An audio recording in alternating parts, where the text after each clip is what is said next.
এবার প্রশ্ন হচ্ছে, আল্লাহ রমজানের মধ্যে কেন রোজাকে ফরজ করলেন? রমজানের মধ্যে কেন রোজা ফরজ করলেন? কথা বুঝেন। মূলত রমজানের সাথে রোজার কোনো সম্পর্ক ছিল না। রমজান একটা মাসের নাম, শাওয়াল একটা মাসের নাম, রজব একটা মাসের নাম। তাহলে আল্লাহর রজব মাসে কেন রোজা ফরজ করেন নাই, রমজান মাসে কেন রোজা ফরজ করছেন? এটা হচ্ছে প্রশ্ন।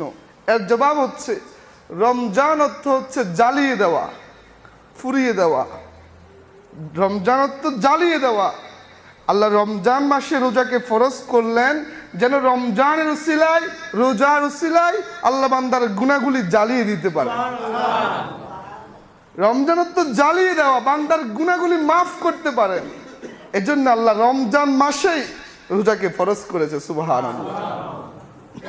এই রোজার শিক্ষা কি? কেন আমরা এক মাস রোজা রাখি? এত কষ্ট করে, এত পরিশ্রম করে, কি ক্ষুধা আমাদের লাগে, তারপর আমরা কেন রাখি? আল্লাহ কি শিক্ষা দিচ্ছেন রমজান থেকে? আল্লাহ বলছেন,